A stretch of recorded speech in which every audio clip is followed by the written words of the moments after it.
SJC-13464, Commonwealth versus Tyrone Strong. Okay, Attorney Harwood, whenever you're ready. Good morning, Your Honors. I'm here on behalf of the defendant appellant Tyrone Strong. And the principal argument on this appeal is the sufficiency of the evidence.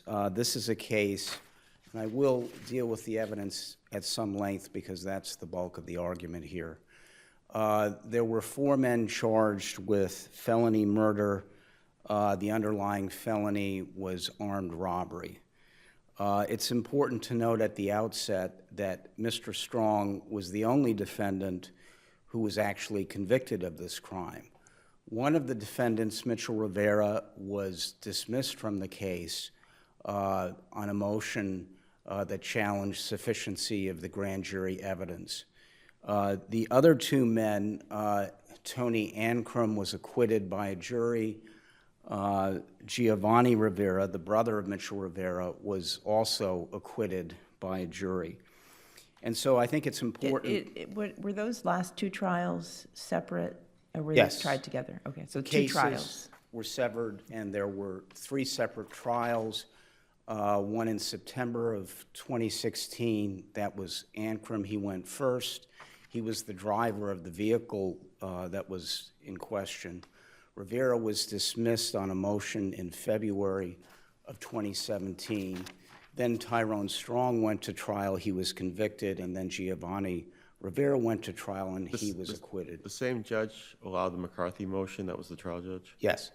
So the issue here is, ironically, the evidence against Strong, I would maintain before the court, was weaker than the evidence against any of the other 3 people who were either dismissed or acquitted. In this case, and our principal argument is this, there was no evidence placing Tyrone Strong at the scene of the crime at the time that it was committed. The description really came from... By that, you mean direct evidence, not circumstantial evidence, correct? Because there was circumstantial evidence. Well, he is apprehended in a vehicle after the fact, and there are items in the vehicle which belong or were testified to belong to the victim, Christian Perez. But the main testimony came from Carl Irons, who was a resident, and he said he heard... Just to clarify, though, so there's testimony that he's with these 3 gentlemen before, from at least 6 p.m. to 8 p.m., and then he's found afterwards with these 3 gentlemen after the murder within like a half hour. Yes. Okay.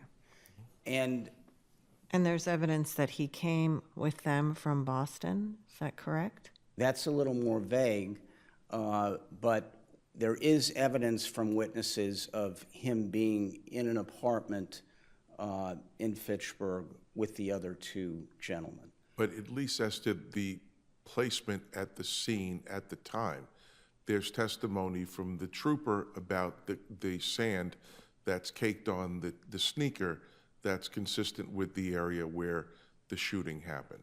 No, there is no consistency. There was never soil tested. Not whether there was soil By the tested to trooper. make it conclusive, but there was evidence that his sneaker had sand or dirt caked on it. Which could have come from anywhere because they never did a soil test. That's something that's being brought up now by the Commonwealth in its brief.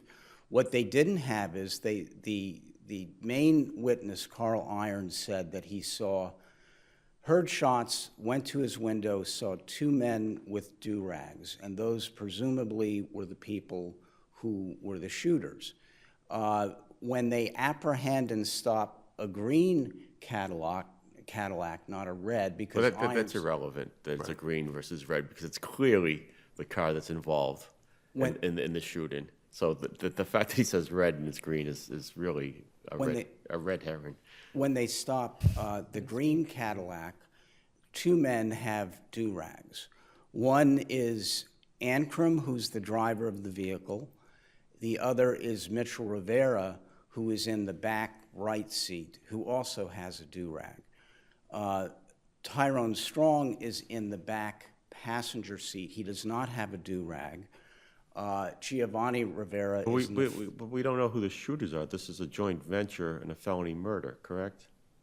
It's a joint venture felony murder with the underlying Right, felony right. being an armed robbery. Being the robbery, and the Right. Commonwealth's theory is that the four of them were in cahoots for this crime. Right, but at the time, there is nothing to. So in that theory, it matters not who the two shooters are. Well, there's no evidence here that Tyrone is even in the car. At some point, hold there's on, a Counsel, dividing because, up. Counsel, this is just a general overall issue that I have with what you're arguing. You're arguing a different standard, and it's pointed out by the Commonwealth in their briefing. But you're arguing we have to take this in the light that's most favorable to you, and that's not our standard. It's in the light most favorable to the Commonwealth. So when you say there's no evidence here, you also forget one other piece of evidence that was really important, that there was evidence that he lied about being in Fitchburg at all. There was consciousness of guilt evidence here. So there is evidence here.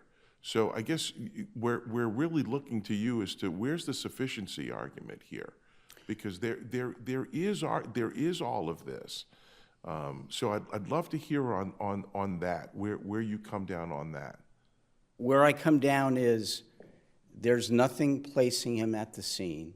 There's no evidence except for a partial, inconclusive footprint that has anything to do with Tyrone Strong, if you believe it, and neither the Commonwealth expert nor the defense expert could make a conclusive match. So you have a car, you have two men. Do they need to make a conclusive match?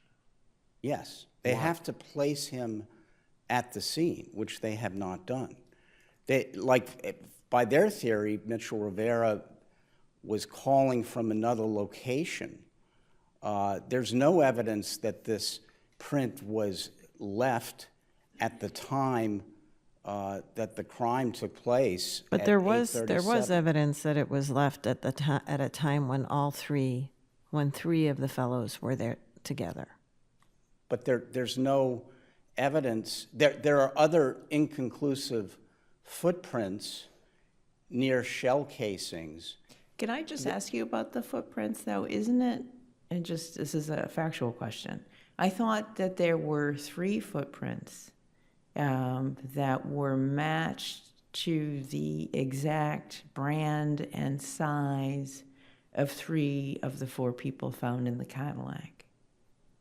Yes, There were no unique characteristics like wear marks or Right. whatever, but there were 3 of these gentlemen were wearing the kind of footwear that would have left the footwear impressions found at the scene at the time of the crime. In terms of prints, when they were yes. found, yeah. 3 of 4. Yes. But no, it'd be like a fingerprint evidence that's inconclusive. Both experts said they were inconclusive. So, and in addition, they did DNA testing of Mr. Strong. There was no evidence to link him to any of the items that were found in the car. They did gunshot residue tests. There was no evidence that he had discharged a firearm. Basically, you had an inconclusive partial footprint near casings. There's no murder weapon here, so neither the casings or any of the ballistic evidence linked Mr. Strong to the projectiles found in the body.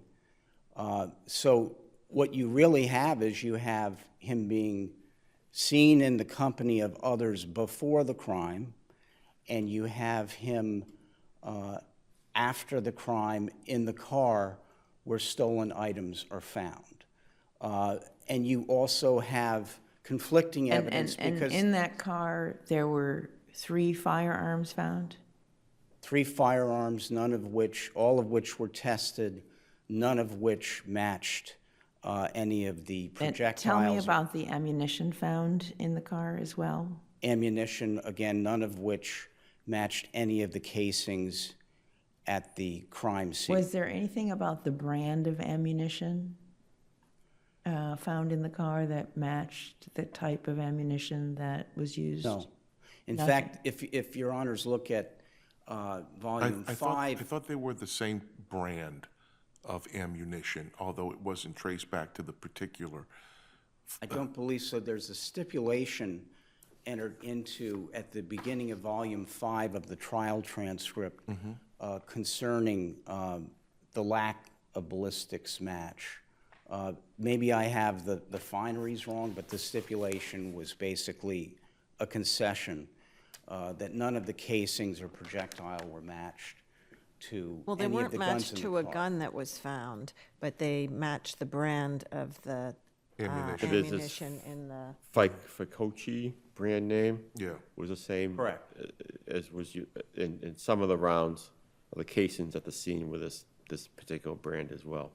I don't know if that means anything, but there's some consistency at least. So, and then, can we go back to the footprint for a little bit? My understanding of you make much of the point that there's no way to know when the footprint was left between Right. after 11:30 in the morning and by the time of the crime. But we have a chronology that shows that the defendant came from Boston to Fitchburg that day. He's in an apartment at 6 o'clock, from 6 o'clock to 8 p.m. With a fellow named Martinez. Martinez's apartment from 6 to 8 p.m. with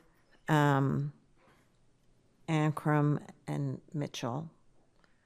And the shooting takes place between 8 p.m. and the testimony is that that the men leave the apartment around 8 p.m. in the Cadillac. The shooting occurs between 8 p.m. and 8:40. Why doesn't that narrow the time period, given that the footprint is found along with those matching the sneakers of 2 of the other 3 men in the car? Why isn't that a sufficiently narrow window of time for a jury to reasonably conclude that the footprints were made around the time or at the time of the shooting? you would have to speculate that on this public sidewalk, and this is why I mentioned Commonwealth versus Morris, you would have to speculate that whoever left that size 11 print did so at 8:30 in the evening. Well, In fact, here it's why even- couldn't they conclude that it was between 8 and 8:30? And that the defendant was with the men that he was later in the car with after the shooting, and therefore that he was there in connection with the shooting?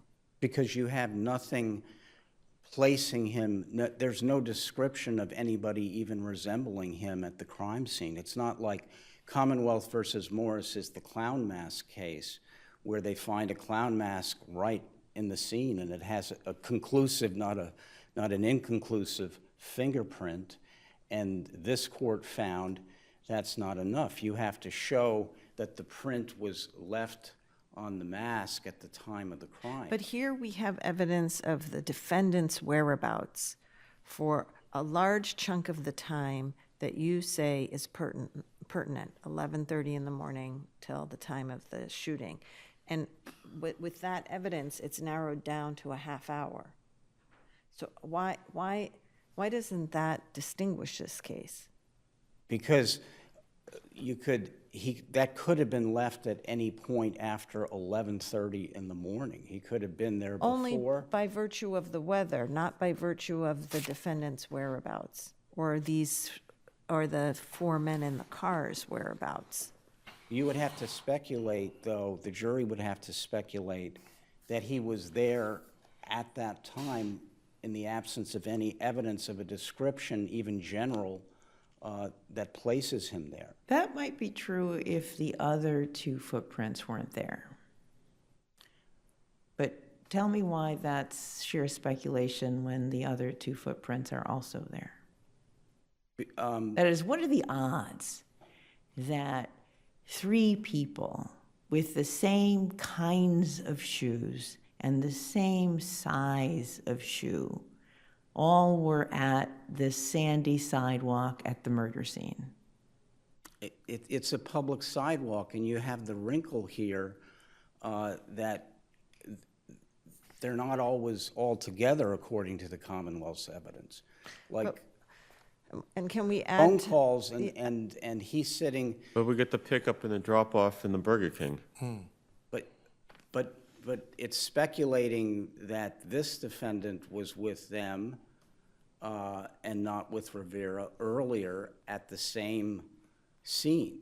So the jury would have to speculate that this, again, inconclusive partial footprint next to casings that aren't even matched to the projectiles in the body, you would have to speculate that, you know, he was there at the time, and he's not observed to be firing anything because he doesn't have a do-rag on. And that's the other thing. It's like there's no identity, nothing. With Ancram and the other guy, you could at least say, well, they have do-rags, but the defendant he's 6 foot, he's not the size of the assailants that Iron saw. If the evidence suggests, in a light most favorable to the Commonwealth, that the defendant was present for this felony murder as a joint venture, that's all they need, correct? You would have to place him at the scene. Right, if he's at the scene. And you would have to also, if you could even do that, he would have to share the intent and knowledge that these two people outside the car were going to shoot someone. And That seems you to me can't your even- stronger argument, frankly. That's, do you want to unpack that a little bit? Well, if you could place him at the scene and you can't, the Commonwealth's evidence is that there are two men with do-rags who match the description of the assailants, who, according, I guess, you know, to the testimony of Irons, he hears gunshots. These two people shot him. And you could unpack it further and say, Rivera's the one who Irons had... doesn't say that the do-rag wearing gentleman shot anybody. He just says, I heard gunshots. I saw these two dark-skinned people on the sidewalk talking to a driver in a Cadillac. Right, and that they then separated. The two men in the do-rags went in one direction, and the car went in the other. And, you know, I didn't say, but the tire tracks didn't match. Were the casings from at the crime scene all from a single gun? Were they all what? From a single gun? There's really no ballistics evidence on that. I mean, the Commonwealth can say otherwise, but I looked at the stipulation, and it's just... Were you going to say more about how or whether the Commonwealth properly proved intent? I was, in the sense that the stolen item, for example, the Movado watch of the victim is found on Mitchell Rivera, who is dismissed from the case as not being, I guess, present at the scene. And so there's no evidence that if you believe that the two men with the do-rags who fit the height description are the shooters, which seems to have been the case, there's no evidence that the person inside the car would have necessarily shared any intent as to what they did outside the car, especially where you have stolen items in the possession of Mitchell Rivera, who's dismissed from the case. He's dismissed from the case, and yet there's a jury charge that says all of his actions can be attributed to the defendant. And which we forgive me, say is wrong. I should know this. Is this a pre or post Brown felony murder case? The crime is in 2002. Okay. So it's pre-Brown, probably. So if there are no other questions, I would rest on my brief. Thank you. Thank you. Okay, Attorney Kennedy. So this was pre-Brown? This is pre-Brown. So the Commonwealth had to prove the participation in the robbery, not malice. Exactly. Ann Kennedy, Assistant What's your District name? Attorney for the Middle District. Good morning, Your Honors. This court should affirm the defendant's first-degree murder conviction and the denial of the defendant's motion for new trial. When viewed in a light most favorable to the Commonwealth, not the defendant, the evidence and the reasonable inferences therefrom was sufficient to convict the defendant of felony murder while engaged in an armed robbery under a joint venture theory in the pre-Brown era. Additionally, the footwear print found at the scene of the crime, when coupled with the other circumstantial evidence, reasonably excludes the hypothesis that the print was impressed at any other time than the time of the crime. Given that information and that the evidence was sufficient to show that the defendant was a participant in the armed robbery with the intent to steal, and given all the evidence that this court has already laid out, the evidence was sufficient. Does it hurt that we don't know who's in the car in the Commonwealth's chain of inferences? Because there's evidence at some point that all four of them were together in Fitchburg at the apartment. But between then and when they're pulled over by the trooper on Route 2, it's important that we don't know whoever the occupant in the apartment saw the two men on the street with the do-rag speaking to whomever was in the car. We don't know that this defendant was one of the people in the car. It could very well be that they separate and at some point whoever's in the car picks them up and happens to be with them when they're all pulled over. Is that a problem? The reason why I don't think it's a problem is because you have to view the evidence in the light most favorable to the Commonwealth. And the question is whether it's a reasonable inference when the earliest we have him leaving the apartment with his friends is at 8 o'clock, and that this crime occurs at 8:38. And while he's with these people in the apartment, there are a series of calls made to the victim who is a known drug dealer, indicating that there's an intent there to meet up with the drug dealer. And given all that information, coupled with the fact that But may I ask, wasn't there specific evidence about who was making those calls with the borrowed cell phone? Well, there was evidence that cell phone that Mitchell Rivera had was the cell phone that was being used to make those calls. There's no evidence as to who was. I'm not trying to imply that the defendant was. I'm just trying to say that there was no evidence as to who actually was making the calls. It was just with that phone. And who borrowed the phone? Mitchell Rivera. Okay, and tell me about the fact that there was no phone found on the victim or anywhere near the victim. In fact, the girlfriend had the phone. So if the Commonwealth's theory is, for example, I think it was, that this borrowed phone was used by the co-venturers to reach out and set up the drug dealer, the victim, and the victim doesn't have his phone, isn't that a gap? With respect to that, with respect to the record before the court, there was no evidence as to where the victim's phone was at the time of the crime. However, that being known, it was known that the victim went to Fitchburg to work, which was translated by a witness who knew him to mean that he was going to make drug deals there. You say there's nothing in the record before the court. I mean, making it up. I thought I read somewhere that it came from the girlfriend. Yes, it came from the girlfriend. What I'm trying to say is whether or not the victim had the phone on him, because he went to the hospital. It might have been on his person.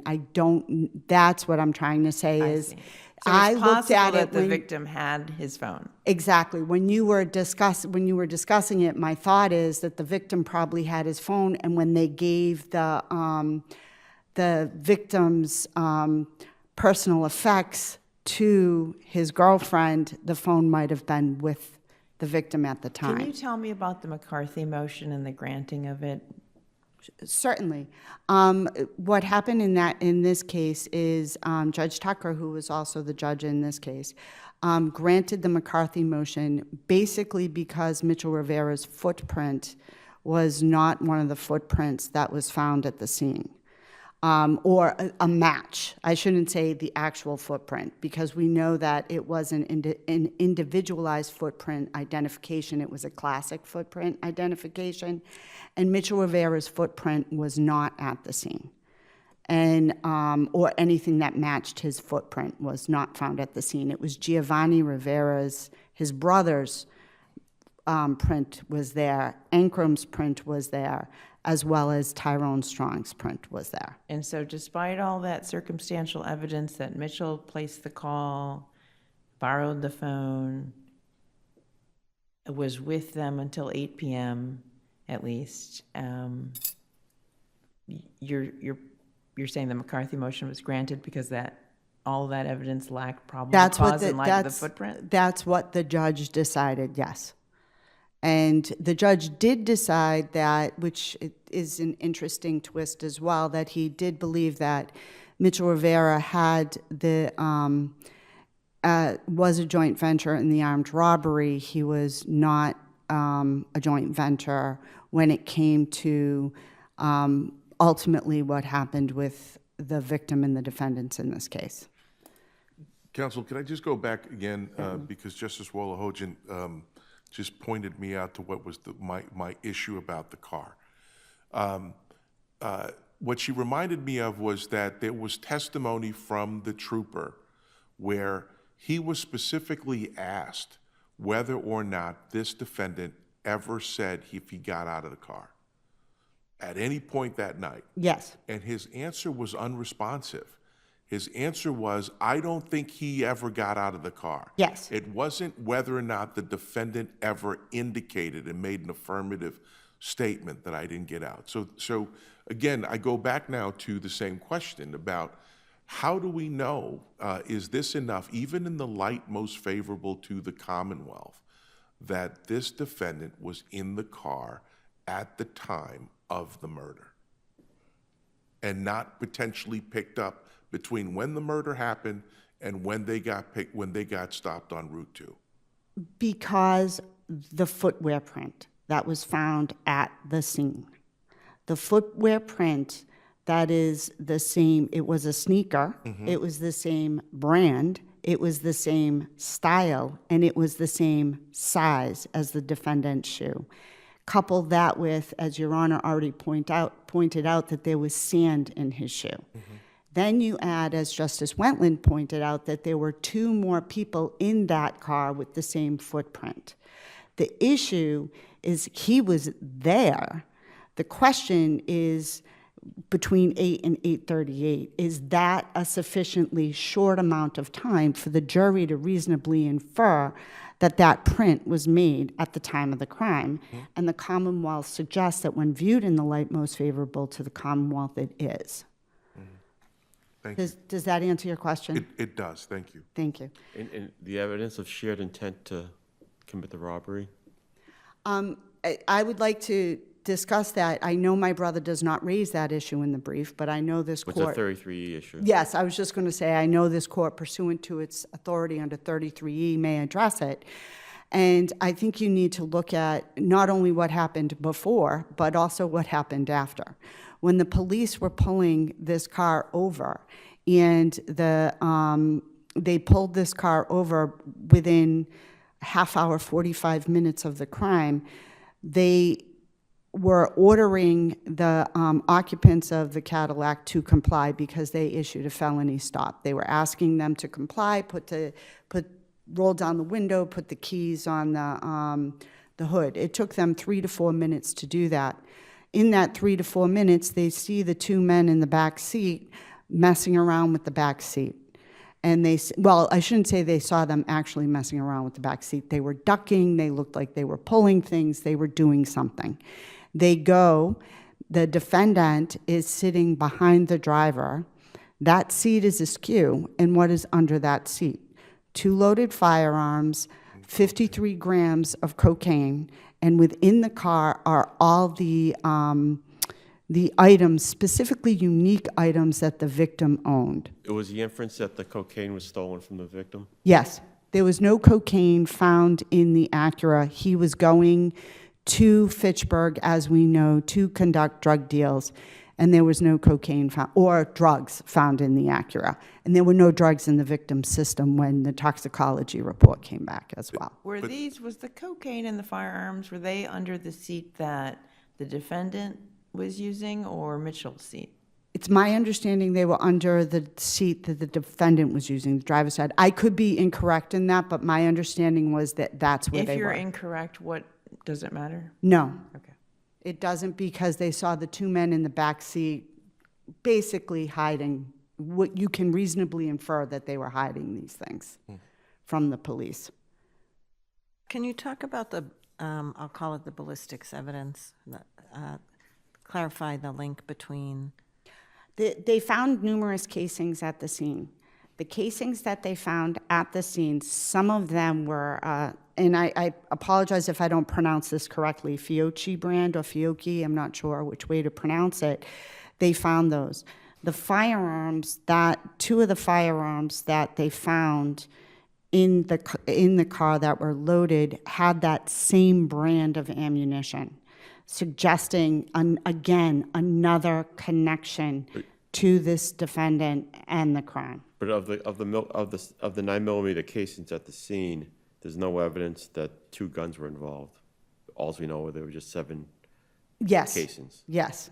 And well, we don't know. And there's none of the casings at the scene connected specifically to the guns that were found. I was just curious as to whether or not there were two shooters or 1 shooter. I can't. We don't know. No, we don't. I don't want to speculate on that, but I don't think, my brother counsel has been saying that the jury would have had to have speculated. The Commonwealth's position is this wasn't speculation, these were reasonable inferences.